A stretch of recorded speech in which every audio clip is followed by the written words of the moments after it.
round out today with a very brief conversation about the Writers Guild of America. Hey, they're on strike. I think it's 75 days so far. They have now been joined by the actors, which is okay, but you want to say, where have you been? The writers have been on strike since May, and they're in negotiation with the Producers Guild, as was the actors were also in negotiation with the same people. And now we have a universal strike, writers and actors, first time since 1960, when Ronald Reagan was the head of the Screen Actors Guild, which is very interesting because back then he was a union man. And then he became president and he broke the union, the Patco Union. Wow. Talk about a change in glee from misery to more misery.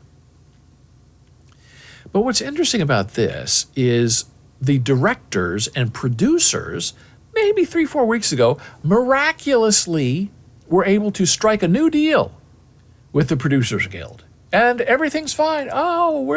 They're negotiating with themselves, which is pretty funny, right? The directors, producers in the Producers Guild negotiate with the Producers Guild to give them what they want because they're the ones who are in charge of the producing.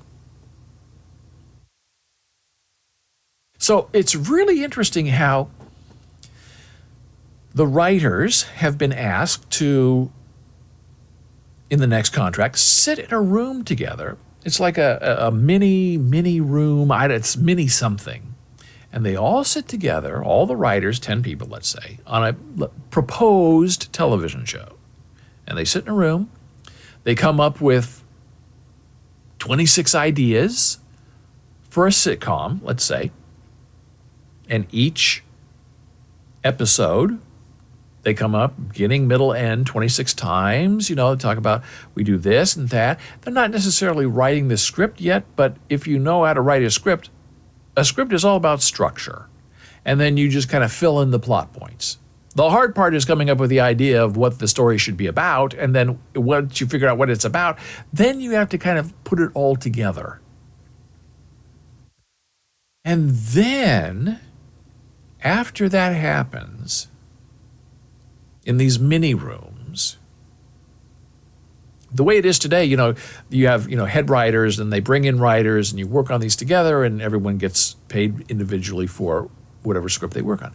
But the producers want everybody to sit in a big room, hash everything out for 26 episodes, and then if the show gets picked up, meaning, hey, we're going to produce these 26 shows that you've come up with, all of those writers in that mini room are not guaranteed any payment whatsoever.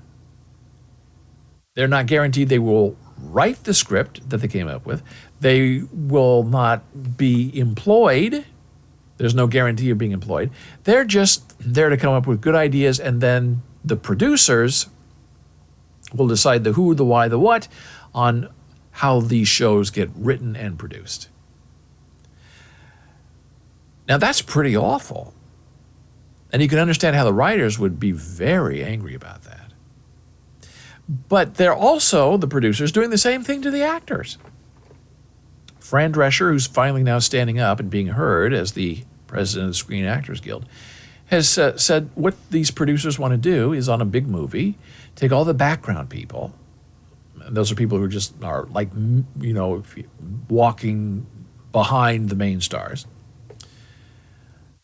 Scan the background people's face.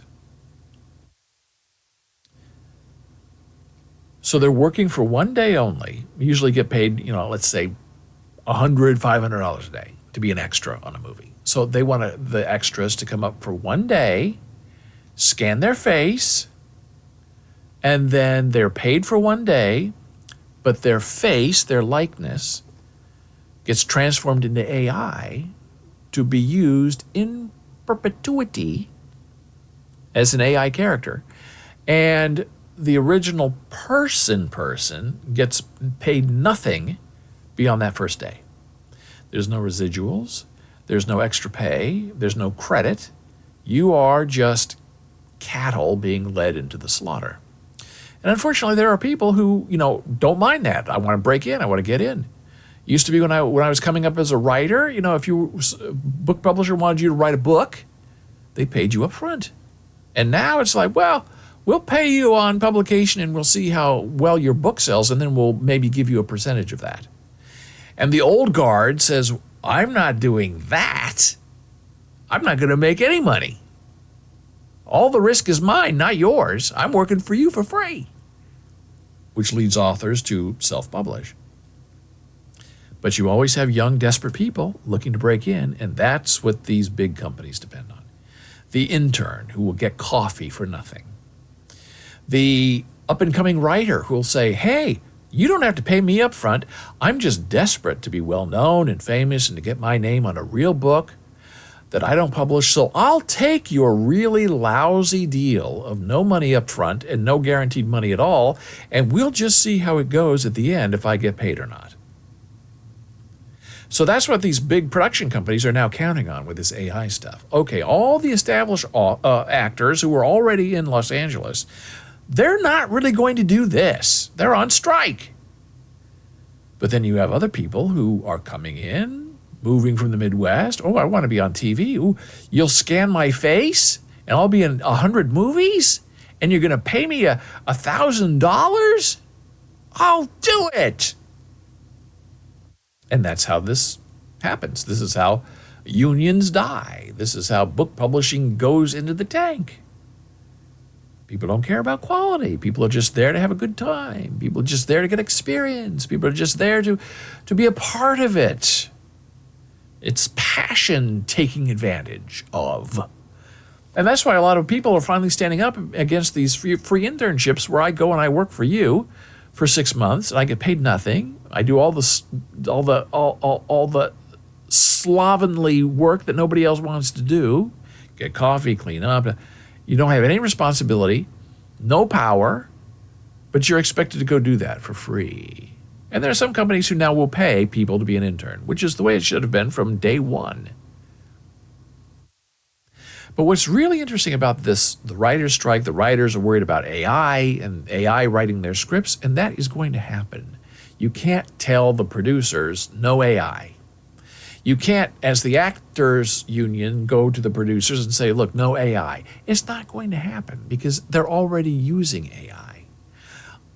I wrote an article 10 years ago that, all these dead celebrities are going to be making appearances in brand new movies because they're going to be scanned and put in AI.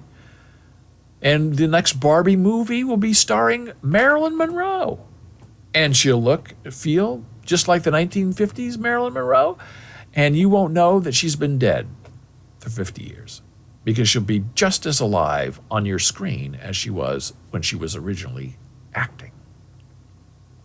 So you can't put AI back in the box. You have to figure out how to deal with it, how to work with it. And the producers don't want to work with anybody. They want to work with AI actors and AI writers because they just type in a prompt, they just tell the computer what to do, and the computer spits it all back out. So that is coming. That will happen. I don't think you can negotiate no AI because that's impossible to do. There has to be a different way. And some people say, well, the innovation, the genius of a joke, of a song, of a script is in the human being, and a computer can't replicate that. Right now. Give it a few years. The computers will be even more brilliant and smarter than we are. It's only a matter of time. That's why some people say we need a universal income in America. So people have a basic amount of money they get every month and they can live and survive because the jobs are going to be changing in the next 5, 10, 15 years. You're not going to need human beings to do some jobs. And what is most interesting to me about this whole Writers Guild thing and Screen Actors Guild thing is there are training programs all over the country that train writers and actors. They get a degree, then they want to become a professional, and they move usually to New York or Los Angeles, sometimes Chicago, so they can work as an actor. Now, if there are no new actors needed, what is the need for an actor training program? What is the need for an MFA in writing if the computers can do the work? And they will do the work. And this is the fear that is in people and in universities, because you can extrapolate that beyond acting and beyond script writing. Why do I need a lawyer when I can type in my defense into a computer and have it spit out an AI answer? Why do I need a judge? Why do I need to go to business school when I can just, as a regular old dummy, just type in my business proposal, what I want to do, how much money I have, how many people I want to hire, and let the computer spit back all my answers for me? Why do I need the wisdom of the crowd when the crowd is 100 million minds that have been synthesized by AI into giving me the right answer? So this isn't just about the complete and total decimation of acting and writing at the university level, but also law and business and probably anything else you could name. And how do we deal with it? You're going to have to deal with it somehow, some way. You can't say there's no AI. The Authors Guild has this big thing where they're coming out against AI and all the work has been stolen. And they sent out a little